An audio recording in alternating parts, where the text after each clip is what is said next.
Mesdames, Messieurs les chefs d'État et de gouvernement, Monsieur le Président de la Conférence générale, Madame la Directrice générale, Excellences, Mesdames et Messieurs. Mes premiers mots seront pour adresser mes plus vives félicitations à Son Excellence Monsieur Santiago Irarrázaval Mourão pour sa brillante élection à la présidence de la Conférence générale. En cette année qui marque le 75e anniversaire de la fondation de l'UNESCO, qu'il me soit permis de vous renouveler, Madame la Directrice générale, mes plus chaleureuses et admiratives félicitations pour votre brillante réélection et mes remerciements infinis pour votre aimable invitation. La tenue de cette célébration constitue en elle-même un hommage au rôle éminent joué avec dévouement et générosité par l'UNESCO. Permettez-moi également de rappeler le profond attachement que mon pays, le Cambodge, n'a cessé de manifester envers l'UNESCO, agence spécialisée des Nations Unies par excellence. Je voudrais exprimer ma joie de me retrouver dans les murs de cette grande maison qui a été la mienne pendant 10 magnifiques années, de 1993 à 2003. Cette décennie a été celle du renouveau de mon pays, le Cambodge, et l'UNESCO y a joué un rôle éminent. Le peuple cambodgien, Samdech Techo Hun Sen, Premier ministre, le gouvernement royal et les présidents des plus hautes institutions du royaume sont à mes côtés par la pensée et par le cœur, au moment où j'ai l'honneur d'exprimer ma plus profonde gratitude aux nations représentées ici, qui ont œuvré avec eux pour rendre possible le retour de la paix et du progrès au Cambodge, redevenu aujourd'hui un État moderne qui regarde loin devant lui. La France et l'Indonésie co-présidaient les accords de Paris sur le Cambodge, signés voici exactement 30 ans dans le cadre de l'ONU.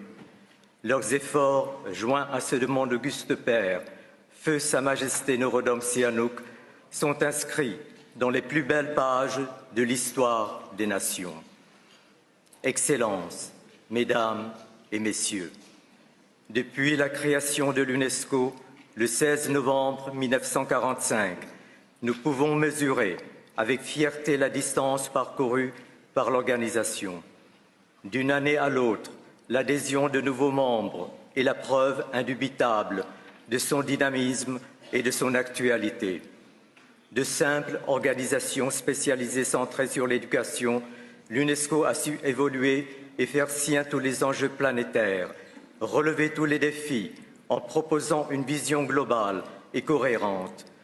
L'UNESCO est riche de la diversité des cultures et des civilisations. Madame la Directrice générale, vous avez lancé l'une des plus ambitieuses études à l'échelle du monde sur le thème de réinventer l'éducation.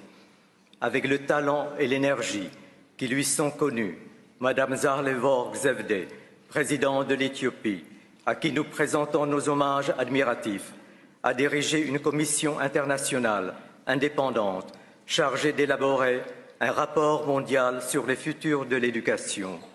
Si l'éducation consiste à offrir à l'intelligence des humains ce qu'il y a de plus élevé dans le savoir, je ne doute pas du bien fondé de ce rapport. La solidarité est au cœur d'un domaine dont s'est emparé avec raison l'UNESCO, l'intelligence artificielle. Quel autre forum que celui de l'UNESCO pourrait-il prémunir l'humanité des déviances possibles de l'utilisation de l'intelligence artificielle et relever ce défi à la survie de l'homme libre? Parmi la liste des programmes de l'UNESCO dans mon pays, je voudrais saluer une action de l'organisation qui tient une place spéciale dans le cœur de tous les Cambodgiens. Il s'agit du Comité international de coordination, CIC, un modèle de coopération multilatérale appliqué au temple d'Angkor, de Preah et Sambo Preko. Ces chefs-d'œuvre de l'art khmer sont aussi nos racines et notre gratitude est sans borne pour l'UNESCO qui œuvre avec l'excellence de ses capacités. Pour terminer, j'adresse mes plus fervents vœux de réussite à cette 41e session de la Conférence générale. Je ne doute pas que les résolutions concrètes adoptées seront autant de réponses aux défis que nous avons relevés et aux enjeux planétaires que nous avons fait nôtres. Je vous remercie de votre attention.